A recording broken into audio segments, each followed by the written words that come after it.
미국과 베네수엘라, 또 덴마크 이런 나라들이 여러 정치적인 이유로 긴장 상태에 있기도 하고 또 중국과 일본이 갈등 관계 가운데 있기도 합니다. 그리고 국내에서도 지금 뭐 여러 가지 재판 때문에 이 사람들 사이에 갈등이 계속되어지고 있습니다. 그러다 보니까 또 나라 안팎으로 어려우니까 환율이 오르고 그러니까 경제가 어렵다라고 이야기하고 정치적으로도 굉장히 혼란스럽다라는 이야기를 많이 하고 있습니다.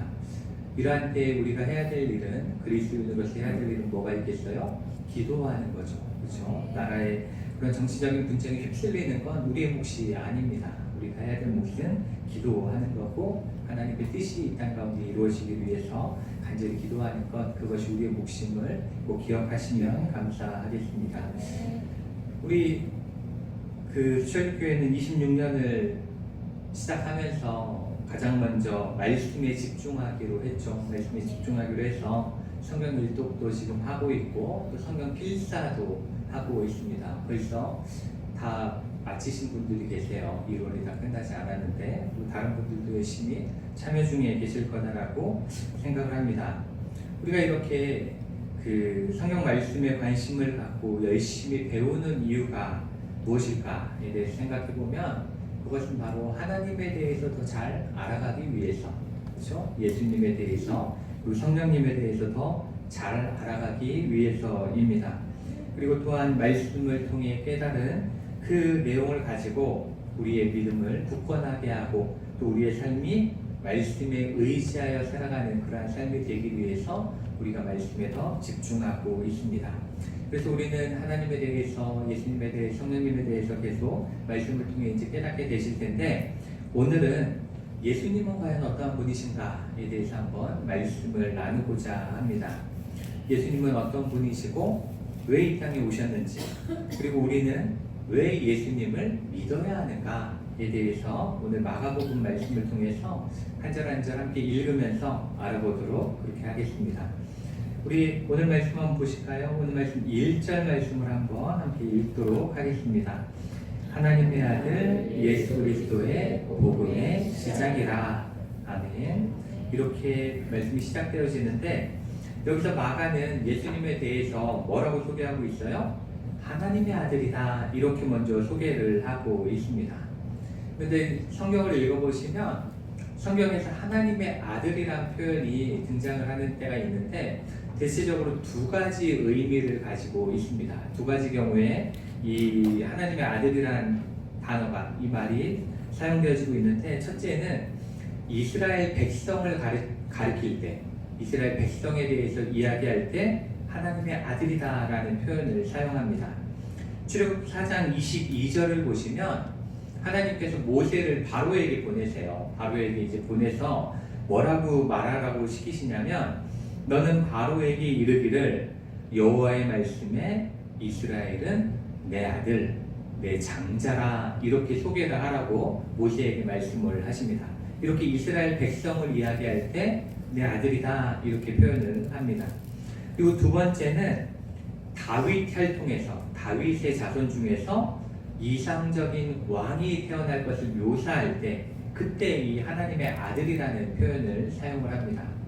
사무엘하 7장 14절을 보시면 하나님께서 다윗과 앞으로 있을 다윗 왕국에 대해서 이 미래를 약속하시는 그 말씀이 거기에 등장을 합니다. 그 말씀 속에서 뭐라고 말씀하냐면 나는 그에게 아버지가 되고 그는 내게 아들이 될 것이다 이렇게 표현을 하세요. 이렇게 그 다윗 혈통에서 나오는 그 아들을 표현할 때 하나님의 아들이라는 표현을 사용합니다. 오늘 이 마가복음 1장 1절에서 말씀하시는 그 아들은 어떤 의미겠어요? 바로 이제 다윗의 혈통에서 나올 이상적인 통치자가 이분이다 라는 걸 이야기를 하고 있는 겁니다. 하나님이 약속하신 그 아들이 이 사람이다 이렇게 표현을 하는 거죠. 그리고 이제 하나님의 아들 다음에 뭐라고 그러세요? 예수 그리스도에 이렇게 말씀하고 있죠.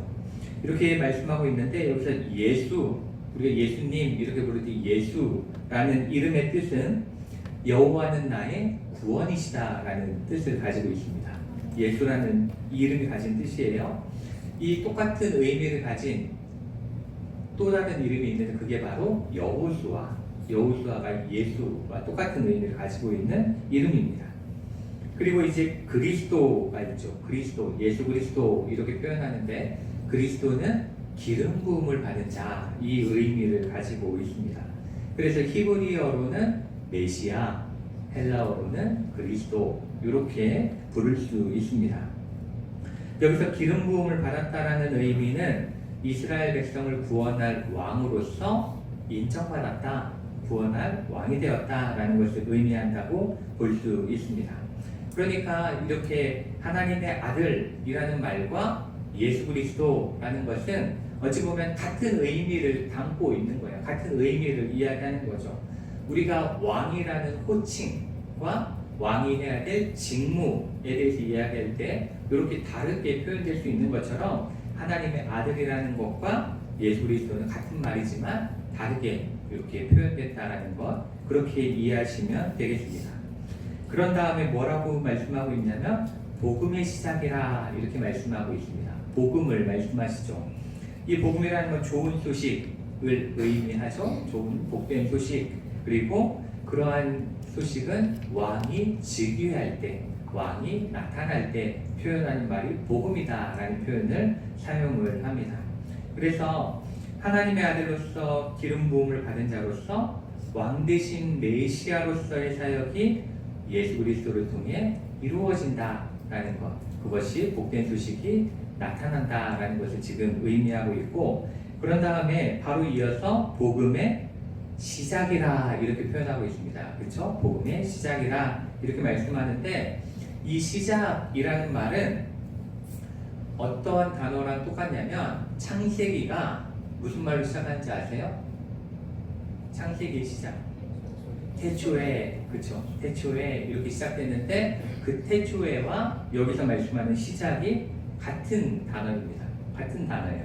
그러니까 이 1장 1절 말씀을 통해서 뭘 말씀하시고자 하는 거냐면, 이 세상을 구원하기 위해 기름 부음을 받은 하나님의 아들 예수 그리스도를 통해서 새로운 나라가 시작이 됩니다 라는 걸 알려주고 싶은 거예요. 태초에 하나님의 말씀을 통해서 세상이 창조되었듯이, 세상이 시작되었듯이 지금은 예수 그리스도를 통해 새로운 나라가 시작되어집니다. 이렇게 소개를 하고 있는 겁니다. 우리 2절과 3절 말씀을 함께 한번 읽어보겠습니다. 선지자 이사야의 글에 보라, 내가 내 사자를 내 앞에 보내노니 그가 내 길을 준비하리라. 광야에 외치는 자의 소리가 있어 이르되 너희는 주의 길을 준비하라. 그의 오실 길을 곧게 하라. 기록된 것과 같이. 아멘. 우리가 이 말씀을 얼핏 보시면 선지자 이사야의 글에 이렇게 되어 있으니까 이사야가 쓴 글을 인용했다라고만 생각을 할 수 있어요. 그렇지만 이 1장 2절의 말씀은 이사야가 아니라 말라기서를 인용한 겁니다. 말라기 3장 1절 말씀을 인용한 게 마가복음 1장 2절이에요. 보라, 이 여기부터 시작하는 말씀이 말라기서의 말씀이고 3절이 이사야서 40장 3절을 인용한 그러한 말씀입니다. 그런데 보시면 성경이 말라기서는 예수님이 태어나시기 한 400년 전쯤에 쓰여진 성경입니다. 400년 전에 쓰여진 기록이고, 이사야서는 700년쯤 전에 쓰여진 말씀이죠. 그 시간이 굉장히 달라요. 그리고 이 이사야서와 말라기서의 그 예언은 모두 다 하나님께서 이제 왕으로 오셔서 이 땅을 다스리게 될 것이다, 이제 하나님이 왕이 되실 것이다 라는 것을 예언하고 있는 겁니다. 그리고 그 왕이 오시기 전에 왕이 먼저 움직이는 경우가 없죠. 사신이나 전령을 먼저 보내게 되어져 있는데, 그렇게 사신이나 전령을 보내듯이 말라기서에서는 사자를, 그리고 이사야서에서는 외치는 자의 소리를 보냄으로써 왕의 오심을 알려줄 것이다 라고 예언을 하고 있는 겁니다. 이 말씀을 통해서 우리가 알 수 있는 것은 무엇이냐면, 예수님은 그냥 기분에 따라 이 땅에 오신 게 아니다 라는 거예요. 예수님이 오신 건 그냥 아무 이유 없이 오신 게 아니다 라는 겁니다. 분명한 계획과 또 분명히 약속하신 그 약속에 따라 예수님이 이 땅에 오셨다라는 것을 말씀하고 있는 거죠. 심지어 그 예언은 700년, 400년 전 이때 예언되어진 그 말씀에 그 왕으로 오셨다라는 것을 우리가 기억해야 합니다. 그래서 이 말씀을 통해 우리가 꼭 알아야 되는 것은 하나님은 우리의 생각과 전혀 다르게 언제나 약속하신 것을 꼭 지키시는 분이다라는 겁니다. 꼭 지키시는 분이라는 거죠. 이게 시간이 700년이 지났을 뿐, 시간이 400년이 지났을 뿐 하나님의 약속은 변치 않았다라는 걸 우리가 꼭 기억해야 합니다. 그렇지만 우리는 이 시간이 너무 답답한 거예요. 이 시간이 이해할 수가 없는 거죠. 그러니까 하나님의 신실하심과 하나님의 약속을 믿지 못하는 겁니다. 그렇지만 분명히 이 말씀이 우리에게 말씀하시는 것은 하나님은 분명히 약속하신 걸 지키시는 분이다. 이걸 꼭 기억해야 합니다. 지금 당장 내가 힘들다고, 지금 당장 내 기도가 들려지지 않는 것 같다고 낙심하거나 하나님을 의심하는 것은 어찌보면 하나님께서 우리에게 원하시는 것이 아닙니다. 성경은 언제나 하나님께서 우리와 함께 하시고 우리를 구원하시겠다라고 약속하고 계십니다. 그 말은 이 약속이 우리에게도 똑같이 이루어질 거다라는 거예요. 왜냐? 하나님은 신실하신 분이기 때문에 그렇습니다. 그렇기 때문에 언제나 우리를 향한 하나님의 놀라우신 은혜와 축복의 계획이 반드시 나에게, 우리에게 임할 거다라는 걸 믿으면서 살아가시는 여러분 되시기를 축복합니다. 4절 말씀을 함께 읽겠습니다. 세례 요한이 광야에 이르러 죄사함을 받게 하는 회개의 세례를 전파하니. 아멘. 여기서 2절과 3절 다음에 4절을 바로 4절에서 세례 요한을 말하고 있다라는 건 2절과 3절에서 이야기하는 사자 그리고 광야에서 외치는 자의 소리가 누굴 의미하는 거다라는 걸 이야기하는 거예요. 세례 요한이다라는 걸 우리에게 알려주고 있는 겁니다. 그리고 이 세례 요한이 한 행동에 대해서 말씀하고 있는데 바로 죄사함을 받게 하는 회개의 세례를 전파했다 이렇게 말씀을 하고 있습니다. 이 성경에서 회개라는 것은 어떠한 의미를 가지고 있는 거냐면 회개는 하나님과의 언약적인 원래 관계로 돌아가는 것, 돌이키는 것을 의미합니다. 그리고 죄사함이라는 것은 어떠한 의미를 갖는 거냐면 죄사함을 받아야만 하나님과의 화해가 이루어지는 거예요. 하나님과의 관계가 회복되는 유일한 방법은 죄사함을 받는 겁니다. 그리고 구원을 받기 위해서도 뭐가 필요해요? 하나님의 용서와 우리의 회개가 필요한 거예요. 그것이 있어야 하나님께서 이루실 새로운 나라와 새로운 통치를 받아들일 수가 있는 겁니다. 그렇기 때문에 이 세례 요한이 전하는 것은 자신이 새로운 왕이 오고 계시니 새로운 나라가 임하고 있으니 그 나라를 받아들일 준비를 하십시오라고 외치고 있는 거예요. 그 나라의 백성이 돼 자격을 갖추십시오라고 세례를 이야기하고 있는 겁니다. 이제 우리가 5절을 조금 넘어서 6절 말씀을 먼저 한번 읽도록 하겠습니다. 요한은 낙타토롯을 입고 허리에 가죽띠를 띠고 메뚜기와 석청을 먹더라. 아멘. 여기서 요한의 모습을 낙타토롯을 입고 허리에 가죽띠를 띠고 메뚜기와 석청을 먹는 사람이다 이렇게 표현하고 있는데 이것은 누구의 모습을 표현하고 있는 거냐면 바로 엘리야의 모습을 표현하고 있는 겁니다. 이 열왕기하 1장 8절을 나중에 한번 찾아보시면 사람들이 엘리야에 대해서 묘사하는 장면이 나와요. 근데 거기서 뭐라고 묘사하냐면 이렇게 묘사합니다. 그들이 그에게 대답하되 그는 털이 많은 사람인데 허리에 가죽띠를 띠었더이다 하니 왕이 이르되 그는 디셋 사람 엘리야로다 이렇게 이야기하는 장면이 나와요. 그러니까 털이 많고 허리에 가죽띠를 띈 걸 이야기하자마자 왕이 떠올린 거예요. 그거는 엘리야밖에 없어. 그 정도로 이 털 많고 허리에 가죽띠 맨 것이 엘리야를 상징하는 이미지이다라고 우리가 볼 수가 있는 거죠. 이렇게 세례 요한은 엘리야의 모습을 하고 있었습니다. 그런데 왜 엘리야의 모습을 하고 있었는가에 대해서 우리가 생각해 볼 수 있는데, 하나님께서는 하나님의 날이 이르기 전에 엘리야를 보내겠다라고 약속하신 구절이 있습니다. 말라기 4장 5절 말씀인데 거기서 이렇게 말씀하세요. 보라, 여호와의 크고 두려운 날이 이르기 전에 내가 선지자 엘리야를 너희에게 보내리니, 이렇게 말씀하시는 하나님의 말씀이 있습니다. 이렇게 메시아가 오시기 전에는 누가 먼저 있어야 돼요? 엘리야가 있어야 돼요. 그러니까 엘리야의 역할을 누가 하고 있는 거예요? 세례요한이 하고 있는 거죠. 이렇게 함으로써 하나님께서 약속하신 건 세례요한을 통해 성취하셨다라는 것을 우리가 이 말씀 속에서 알 수가 있습니다. 이제 우리가 5절 말씀을 함께 한번 읽도록 하겠습니다. 온 유대 지방과 예루살렘 사람이 다 나아가 자기 죄를 자복하고 요단강에서 그에게 세례를 받더라. 아멘. 우리 7절도 함께 읽겠습니다. 7절입니다.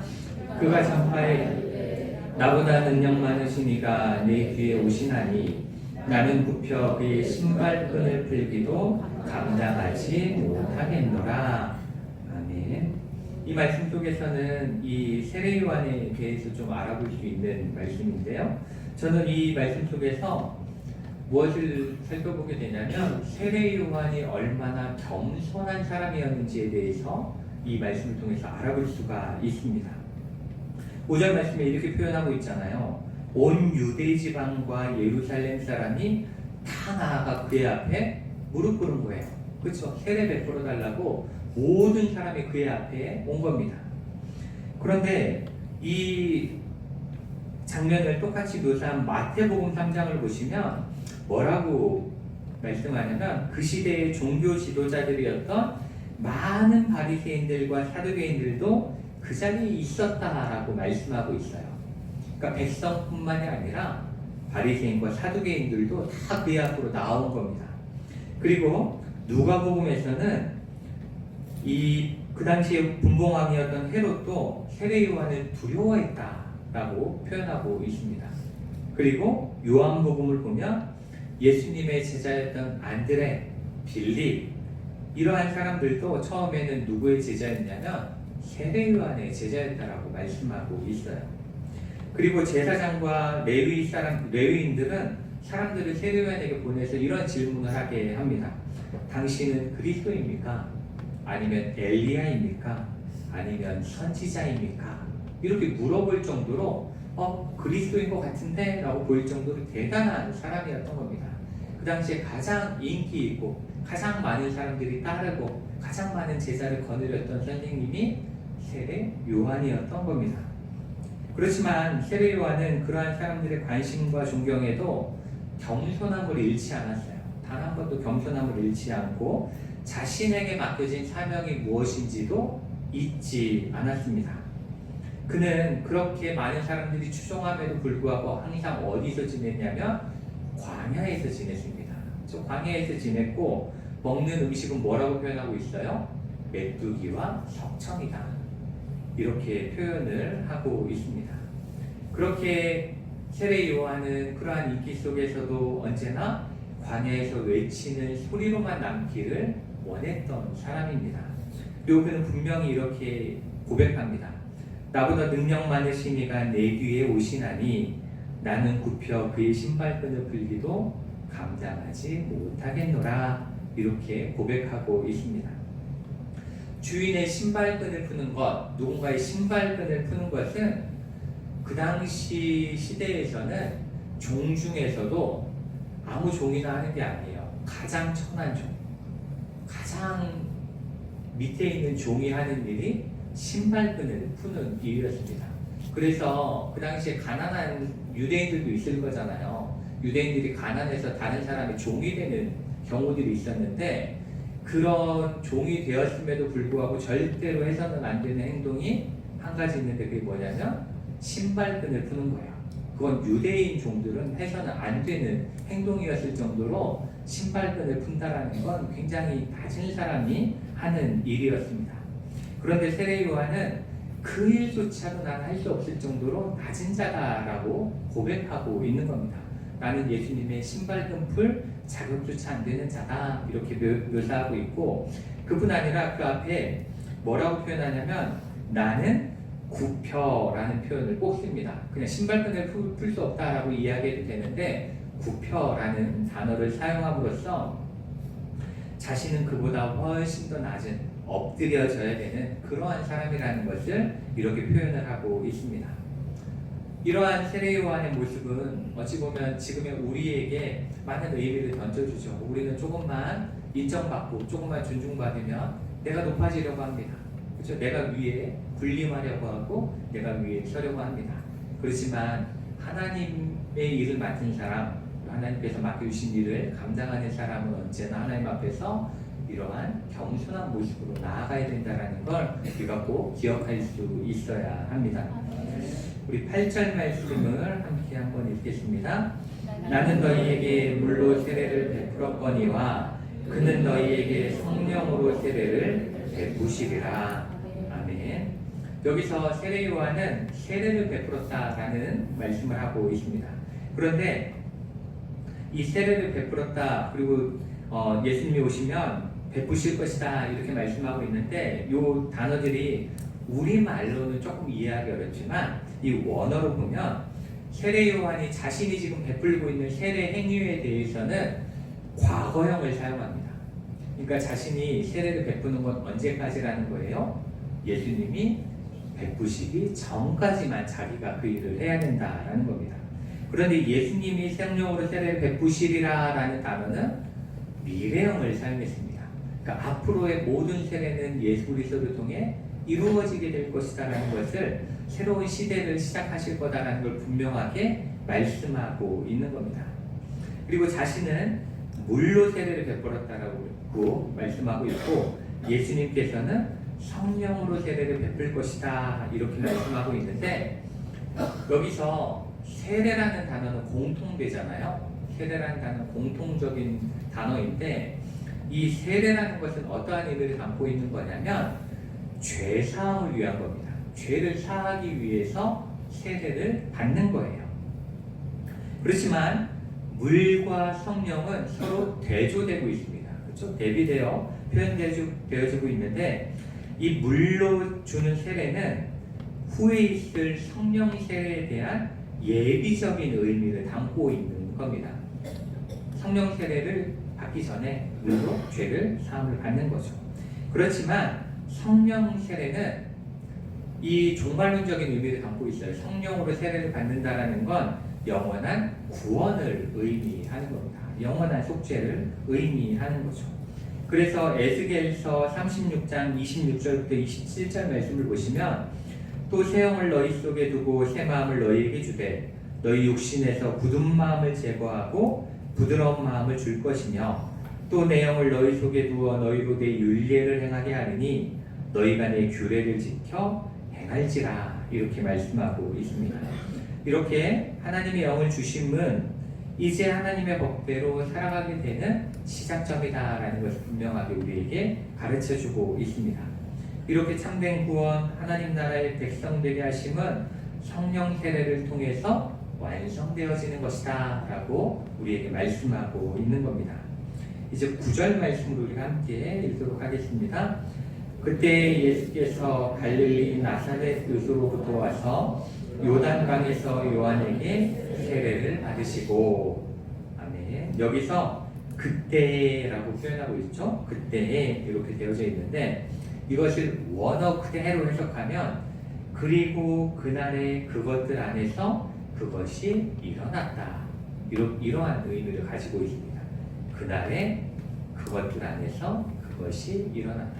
충청도 말 같죠. 거시기 아니 거시기 하다 이렇게 하는 것 같지만 이것은 그때에 정확하게 이루어진 그것을 의미하는 겁니다. 그러니까 이 말씀 속에서 이야기하고자 하는 것은 하나님께서 약속하신 그 시간에 정확하게 하나님이 하시기로 한 일을 진행하셨다. 이러한 의미를 담고 있는 거예요. 하나님의 시간에 하나님이 그 일을 하셨다. 이렇게 말씀하고 있고 이것을 통해 다시 한번 하나님은 신실하신 분이다라는 것을 말씀하고 있는 겁니다. 민수기 23장 19절의 말씀은 이렇게 우리에게 말씀하시죠. 하나님은 사람이 아니시니 거짓말을 하지 않으시고 인생이 아니시니 후회가 없으시도다. 어찌 그 말씀하신 바를 행하지 않으시며 하신 말씀을 실행하지 않으시랴. 분명하게 우리에게 이렇게 말씀을 하십니다. 그러니 하나님의 시간에 하나님의 하실 일들을 분명히 하실 것임을 우리는 기억해야 합니다. 우리가 부르는 찬양 중에 그런 찬양이 있죠. 주님의 시간에. 그렇죠? 그런 것처럼 주님의 시간이 이르면 분명히 하나님의 일들을 행할 것이다. 그 믿음을 갖고 살아가시기를 원합니다.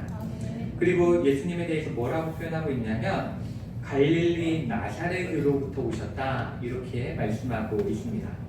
여기서 갈릴리 나사렛은 그 당시에 유다 땅 변두리에 있던 유대인들은 잘 많이 살지도 않던 아주 적은 인원이 살던 그리고 이방인이 많이 살던 그러한 작은 시골 마을이었습니다. 너무나 보잘것없는 마을이었기 때문에 요한복음 1장 46절에 보면 나다나엘이 이런 이야기를 하는데 나사렛에서 무슨 선한 것이 날 수 있느냐 이렇게 의문을 표할 정도로 굉장히 시골이었던 거죠. 그런데 그곳에서 세상을 구원하고 다스릴 왕이 오셨다라고 말씀하고 있는 겁니다. 이 말씀 속에서 우리가 알 수 있는 것은 하나님은 사람들이 볼 때 크고 대단한 것들로부터 일을 시작하지 않으신다라는 것입니다. 자꾸 보잘것없는 사람들을 사용하시고 자꾸 보잘것없는 장소 속에서도 하나님의 크심을 나타내시는 분이시다라는 것을 분명히 말씀하고 있습니다. 우리도 똑같죠. 여러분이 대단한 사람이 대통령이 되어야 하나님의 일을 할 수 있는 게 절대로 아니다라는 겁니다. 우리 교회가 1000명 교회가 돼야 하나님의 큰 일을 이룰 수 있는 것이 절대로 아니다라는 거예요. 하나님께서는 우리가 하나님 앞에 겸손히 엎드려 하나님의 뜻이 이루어지기를 기도할 때 하나님의 때에 하나님께서는 우리를 사용하셔서 하나님의 놀라우신 일들을 행하실 거다라는 것을 우리는 기억해야 합니다. 그러니 우리가 꼭 기억해야 되는 것은 언제나 우리가 하나님의 나라를 이루어가는데 하나님의 도구로 사용되어지기를 원합니다. 하나님께서 나를 사용하시기를 원합니다. 이렇게 기도하며 하나님의 때를 기다리는 것이 우리의 믿음이 되어야 됩니다. 그리고 예수님께서 요한에게 세례를 받으셨다 이렇게 표현하고 있습니다. 요한에게 세례를 받으셨다. 그런데 한번 생각해 보시면 제가 앞에 세례가 어떠한 의미라고 말씀드렸어요? 세례는 죄사함에 대한 것이다 라고 말씀드렸죠. 근데 예수님이 죄가 있으신 분인가요? 없으신 분이에요. 그런데 예수님이 세례를 받으셨습니다. 그 의미는 바로 우리의 모든 죄를 대속하시기 위해서 이 땅에 오셨다라는 걸 우리에게 알려주고 있는 겁니다. 예수님이 이 땅에 오신 목적은 우리의 모든 죄를 짊어지시고 그 죄를 속하시기 위해 이 땅에 오셨다라는 것을 우리에게 말씀하고 있으니 우리도 누구를 통해서만? 예수님을 통해서만 우리의 죄가 깨끗이 씻길 수 있다는 걸 기억하시고 그러한 예수님을 의지하시는 저 여러분 되시기를 축복합니다. 10절과 11절 말씀 함께 읽도록 하겠습니다. 곧 물에서 올라오실새 하늘이 갈라짐과 성령이 비둘기같이 자기에게 내려오심을 보시더니 하늘로부터 소리가 나기를 너는 내 사랑하는 아들이라 내가 너를 기뻐하노라 하시니라. 아멘. 이 말씀 작년 요맘때 한번 마태복음 말씀을 통해서 함께 은혜를 나눈 적이 있는데 이 하늘이 열린다라는 것은 어떠한 의미를 담고 있는 거냐면 에스겔서에 이렇게 표현하고 있어요. 30째 해 넷째 달 초닷새에 내가 그발강가 사로잡힌 자 중에 있을 때에 하늘이 열리며 하나님의 모습이 내게 보이니 이렇게 에스겔이 시작하거든요. 에스겔 1장 1절이 이렇게 시작하는데 이게 어떠한 경우냐 하나님께서 무언가를 계시하실 무언가를 시작하실 상황이 있을 때 하늘이 열렸다라는 표현을 사용합니다. 그러니까 지금 이 상황은 하나님이 일을 시작하신다라는 걸 보여주고 있는 거죠. 그리고 성령이 비둘기같이 내려오시는 모습은 창세기 1장 2절 말씀을 연상케 합니다. 거기 보면은 땅이 혼돈하고 공허하며 흑암이 깊음이 있고 하나님의 영은 수면 위에 운행하시니라. 그러면서 이렇게 새가 날아가는 것 같은 그러한 모습을 보여주고 있는데 그것과 비슷한 의미를 가지고 있는 거예요. 그래서 그 혼돈하고 공허하며 흑암이 깊음 위에 있는 이러한 세상 속에서 질서 있는 하나님의 나라를 처음에 천지를 창조하셨던 것처럼 이제 이 어둡고 험한 세상 가운데 하나님의 나라를 다시금 시작하실 거다라는 것을 이렇게 표현을 하고 있는 것이고, 그것을 우리에게 성령이 비둘기 같이 내리는 모습을 통해서 확증해 주시는 겁니다. 확인시켜 주시는 거죠. 그리고 하늘로부터 소리가 나기를 너는 내 사랑하는 아들이라 내가 너를 기뻐하노라 이렇게 직접 말씀하십니다. 그것은 예수 그리스도는 하나님께서 우리를 구원하시기 위해 친히, 그렇죠? 직접 하나님께서 직접 보내신 독생자이심을 하나님께서 친히 음성으로 우리에게 알려주신 겁니다. 말씀해 주신 거죠. 그리고 이 음성은 시편 2편 말씀과도 똑같아요. 그래서 이제 시작되는 하나님 나라의 왕이 누구인지를 알려주심으로 왕의 즉위식을 묘사한 것과 같은 의미를 갖고 있습니다. 이제 왕이 임했다, 왕이 너희에게 도착했다라는 것을 하나님이 알려주신 거다라고 이렇게 볼 수가 있습니다. 이렇게 예수님께서는 하나님의 때에 하나님의 구원 계획과 하나님의 나라를 이루시기 위해 이 땅의 왕으로 오신 분입니다. 그렇기 때문에 우리가 예수님을 믿고 예배하는 이유는 예수님이 위대한 사람이고 스승이기 때문이 아니라 우리를 구원하기 위하여 하나님께서 선택하신 유일한 길이기 때문에 우리가 예수님을 믿고 예배하는 겁니다. 그 외에 다른 길은 절대로 없습니다. 그렇죠? 예수님 외에, 예수 그리스도 외에 구원에 이를 수 있는 어떠한 길도 없음을 분명히 기억해야 합니다. 오로지 예수 그리스도만이 우리의 구원의 길이시요 하나님께로 나아갈 수 있는 유일한 진리이시고 영원한 생명 되심을 믿음으로 고백하셔야 합니다. 우리는 언제나 이 사실, 예수님만이 길이요 진리요 생명 되신다는 이 사실을 마음속에 새기고 예수님만을